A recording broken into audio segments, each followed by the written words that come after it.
सत्संग से सोधी आवे, नहीं जीव 84 में जावे। सत्संग से सोधी आवे, नहीं जीव 84 में जावे। अब मेटो द्वेष और राग, हो राग या उम्र बतेरी जाली। अब मेटो द्वेष और राग, हो राग या उम्र बतेरी जाली। परम पिता परमात्मा पूर्ण ब्रह्म, सारी सृष्टि के रचनहार, कुल मालिक कबीर देव जी, कबीर परमेश्वर जी की असीम कृपा से हमें ये सत्संग प्राप्त हुआ।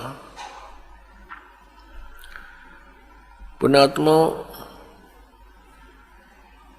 सत्संग का क्या अर्थ होता है?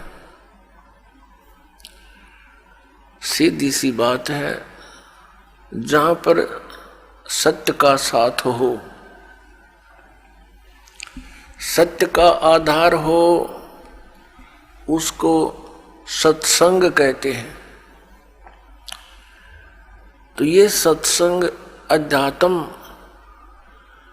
ज्ञान का प्रचार माध्यम जहाँ माना जाता है, अध्यात्म मार्ग का जो विचार दिया जाता है उसको सत्संग कहते हैं। और वो सच्चा हो, शास्त्र अनुकूल हो,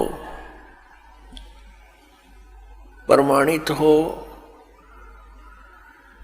उसको सत्संग कहते हैं।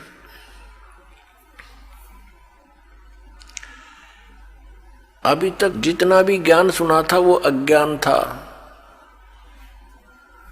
जब तक हमें वो तत्व ज्ञान प्राप्त नहीं हुआ। जैसे अन्य भी सात संत, आचार्य, मंडलेश्वर, गुरुजन सत्संग करते हैं, श्रद्धालु वहां जाते हैं सत्संग सुनने के लिए, और वो उनके विचारों को सत्संग मानते हैं। लेकिन वो सत्संग नहीं है, क्योंकि उनको तत्व ज्ञान नहीं है। वो केवल दंत कथा, लोकवेद और शास्त्र विरुद्ध प्रचार करते हैं। वो सत्संग नहीं है। सत्संग केवल परमेश्वर ने आकर ही किया।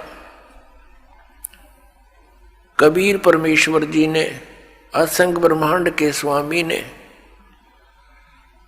इस सत्संग की जानकारी स्वयं आकर के प्रदान की। इस तत्व ज्ञान को स्वयं ही हमारे सामने रखा।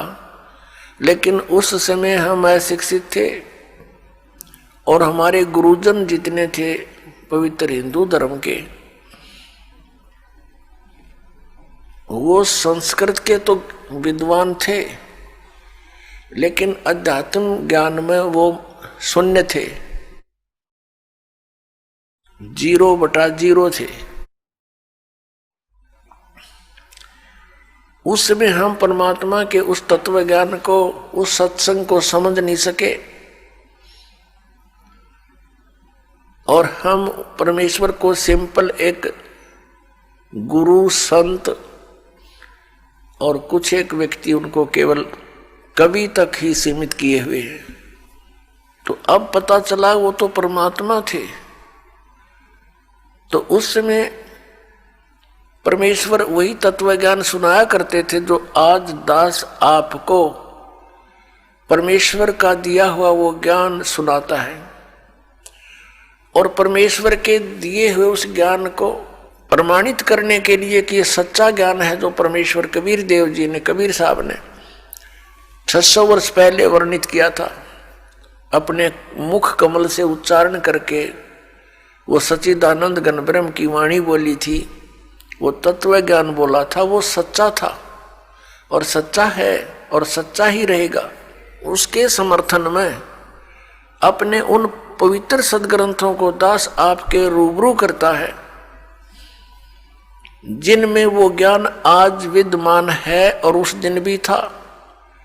जिस दिन परमात्मा के ज्ञान को ये नकली गुरु केवल संस्कृत के वक्ता ये कह करके नकार दिया करते थे कि कबीर अशिक्षित है, ये एक छोटी जाति का धानक है और इसको संस्कृत आती नहीं है, क्योंकि संस्कृत केवल ब्राह्मण ही पढ़ सकते थे और सभी सद्ग्रंथ संस्कृत में ही विद्यमान थे।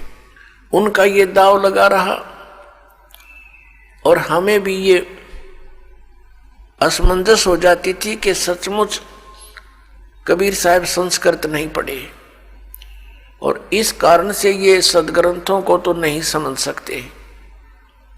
और जो हमारे गुरुजी इस पवित्र हिंदू धर्म के गुरुदेव ये शंकराचार्य माने जाते, आदि शंकराचार्य थे, उनसे ही ये ज्ञान शुरू हुआ जो पूरे हिंदू समाज में समाया हुआ है। उनसे ही सुनकर ज्ञान को आगे ब्राह्मण लोग अपने अपने क्षेत्र में यही प्रचार किया करते थे। अब वो क्या ज्ञान देते थे कि श्री ब्रह्मा विष्णु महेश ये अविनाशी हैं, इनकी कोई माता पिता नहीं। परमेश्वर कबीर देव जी 600 वर्ष पहले कहा करते ये नाशवान है, इनकी जन्म मृत्यु होती है, ये पूजा के योग्य नहीं, ये परमात्मा नहीं है। तो उस समय परमेश्वर का एक घोर विरोध करवा दिया इन नकली गुरुओं ने। परमात्मा सत्संग किया करते थे, सच्चा ज्ञान प्रदान करते थे और ये नकली गुरु आचार्य ये शास्त्र विरुद्ध ज्ञान प्रदान किया करते थे। अभी तक इनका बोलबाला रहा क्योंकि हम सद्ग्रंथों से अपरिचित थे। आज दया करी उस परमपिता परमेश्वर ने इस दास के ऊपर एक मेहर की, आप पुण्यात्माओं के लिए इस दास को तैयार किया, उन पवित्र सद्ग्रंथों को समझूं और फिर आपके रूबरू करूं। और आज हम शिक्षित हैं, सद्ग्रंथ लगभग सभी अनुवादित हैं। अनुवाद करता भी ये स्वयं ही है जो ये कहा करते ब्रह्मा विष्णु महेश अविनाशी है। तो पुण्यात्माओं 21 ब्रह्मांड में सत्संग नहीं है इस दास के अतिरिक्त, इस बरवाला के अतिरिक्त। ये अभिमान ना समझना, ये सच्चाई समझना। अभिमान तो उस व्यक्ति को होता है जिसने अपनी कोई खोज की हो, अभिमान तो उसको भी नहीं चाहिए, लेकिन ये स्वभाव है, हो जाता है। लेकिन जो ज्ञान दास आपके समक्ष कर रहा है वो तो पहले परमात्मा ने हमें दे रखा था, बख्शीश कर रखा था।